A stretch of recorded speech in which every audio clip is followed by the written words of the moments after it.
Você já imaginou acordar em um mundo onde os mortos andam entre nós movidos por uma fome insaciável? Parece coisa de filme, não é? Mas e se eu te contar que existem casos reais e relatos aterrorizantes que fazem muitos acreditarem que os zumbis podem ser mais do que apenas ficção? No vídeo de hoje, vamos mergulhar no lado obscuro da realidade, explorando histórias impressionantes sobre zumbis que desafiam a lógica e nos fazem questionar até onde vai a linha entre o real e o imaginário. Prepare-se para uma jornada arrepiante pelos cantos mais sinistros do planeta, onde a morte parece não ser o fim, mas apenas o começo de um pesadelo. Prepare-se, porque essas histórias vão mexer com sua cabeça e com os seus pesadelos. A nossa jornada começa no Haiti, um país caribenho conhecido por sua cultura vibrante e suas práticas de voodoo, uma religião com raízes africanas que mistura elementos do catolicismo. O Haiti é um lugar onde a espiritualidade e a tradição se entrelaçam de maneira única, criando um ambiente rico em histórias e mistérios. As ruas de Port-au-Prince são um reflexo dessa mistura cultural, onde o antigo e o moderno coexistem em harmonia. Mas por trás das cores vibrantes e da música contagiante, existe um lado obscuro e misterioso no Haiti: histórias de zumbis. Essas histórias são passadas de geração em geração, alimentando o imaginário popular e criando um fascínio que transcende fronteiras. O conceito de zumbis no Haiti é profundamente enraizado na cultura voodoo, onde se acredita que certos rituais podem trazer os mortos de volta à vida.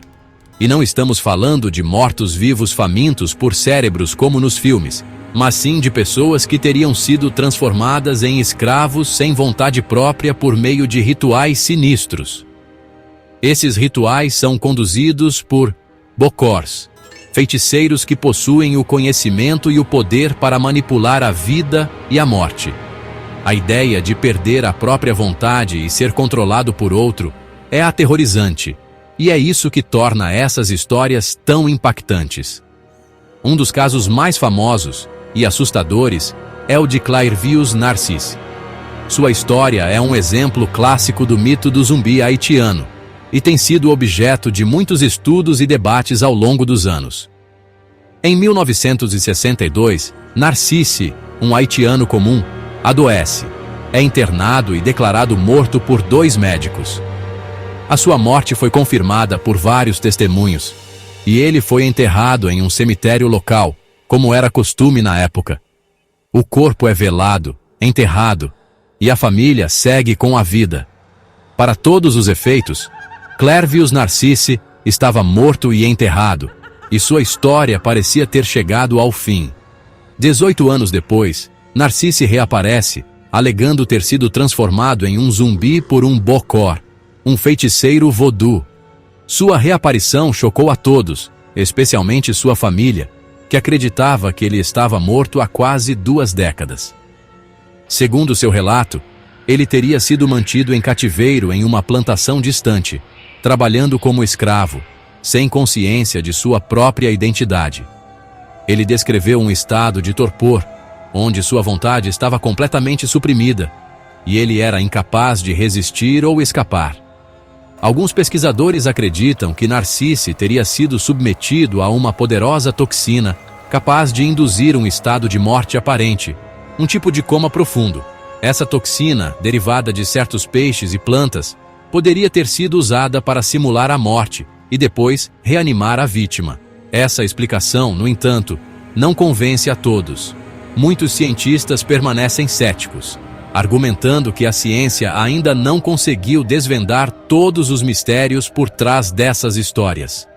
Muitos acreditam que a ciência não consegue explicar completamente o mistério dos zumbis do Haiti. Para eles, essas histórias são uma parte essencial da cultura e da espiritualidade haitiana, algo que vai além da compreensão científica e toca nas profundezas do medo e da fé humana. Do Haiti, atravessamos o globo e vamos direto para o Brasil, um país conhecido por sua cultura vibrante e paisagens deslumbrantes. Nossa próxima parada é no Rio de Janeiro, mais especificamente no bairro de Realengo, onde um caso bizarro, ocorrido em 2018, chocou a população e reacendeu a chama da histeria zumbi. Este evento peculiar deixou muitos moradores perplexos e assustados. Um homem, visivelmente desorientado, com o olhar perdido e um comportamento errático, vagava pelas ruas. Ele parecia estar em um estado de transe, sem qualquer noção de onde estava ou o que estava fazendo. Esse homem, além de estar completamente fora de si, demonstrava uma agressividade extrema, tentando morder as pessoas que cruzavam seu caminho. Sua violência era tão intensa que muitos acreditavam estar diante de um verdadeiro zumbi. A polícia foi acionada e teve dificuldades em conter o homem, que parecia ter uma força descomunal e não sentia dor. Os oficiais relataram que ele resistia a todas as tentativas de imobilização, como se estivesse possuído por uma força sobrenatural. Especialistas apontaram uma possível explicação: a droga conhecida como flaca, ou droga zumbi. Esta substância tem sido associada a comportamentos extremamente violentos e irracionais. Essa substância causa alterações extremas no sistema nervoso central, levando a quadros de paranoia, delírios, alucinações, agressividade descontrolada e força sobre-humana. Os efeitos são tão devastadores que muitas vezes os usuários perdem completamente o controle de suas ações. No entanto, a explicação da flaca, embora plausível, não consegue aplacar totalmente o medo e a especulação. A comunidade continua a debater e a questionar se há algo mais sinistro por trás desses eventos perturbadores. Capítulo 3. O mistério dos zumbis de Java. Nossa expedição em busca da verdade por trás dos zumbis nos leva agora para a Indonésia, mais especificamente para uma pequena e isolada vila na ilha de Java. Este lugar, cercado por mistérios e lendas, tornou-se o epicentro de um fenômeno assustador que ainda intriga especialistas e moradores locais. Em 2003, uma série de eventos inexplicáveis transformou a vida pacata daquela vila em um pesadelo. O que antes era um lugar tranquilo e sereno, rapidamente se tornou um cenário de medo e desespero. Relatos de mortos-vivos começaram a circular entre os moradores, espalhando o pânico como um vírus. As histórias se espalhavam rapidamente, cada vez mais detalhadas e assustadoras. As histórias falavam de corpos, recentemente enterrados, que estavam deixando suas tumbas. Os moradores, aterrorizados, começaram a evitar o cemitério, temendo o que poderiam encontrar.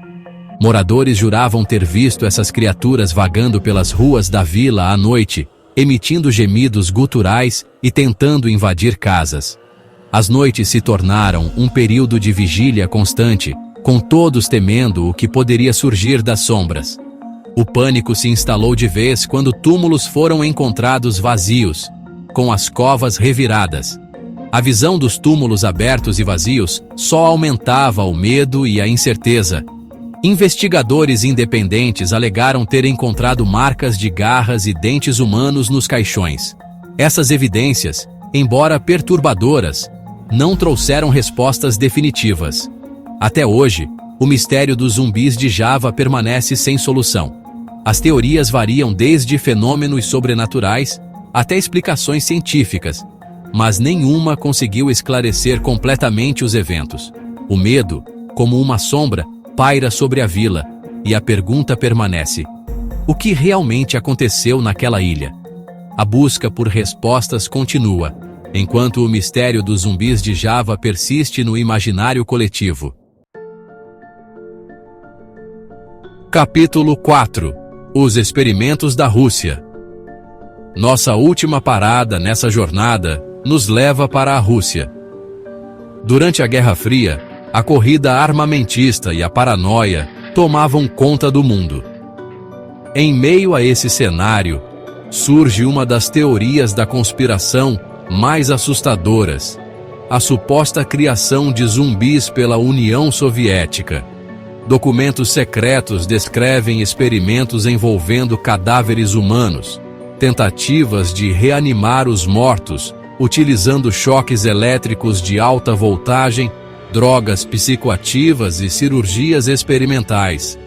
Os cientistas soviéticos estariam determinados a criar a arma definitiva, soldados invencíveis, imunes à dor e ao medo, capazes de seguir ordens cegamente, mesmo após a morte.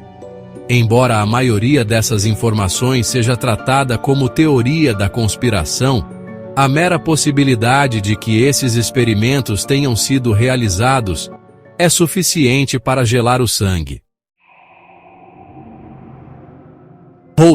Conclusão: a realidade além da ficção. E assim termina nossa jornada pelo mundo sombrio dos zumbis. Histórias de diferentes culturas, épocas e lugares, que convergem para um ponto em comum: o medo do desconhecido, a fragilidade da vida e a linha tênue que separa a realidade da ficção. Mas e você, o que pensa sobre tudo isso? Acredita que os zumbis podem ser reais? Compartilhe sua opinião nos comentários e vamos juntos desvendar os mistérios que se escondem nas sombras. Até o próximo vídeo e cuidado com o que anda à noite.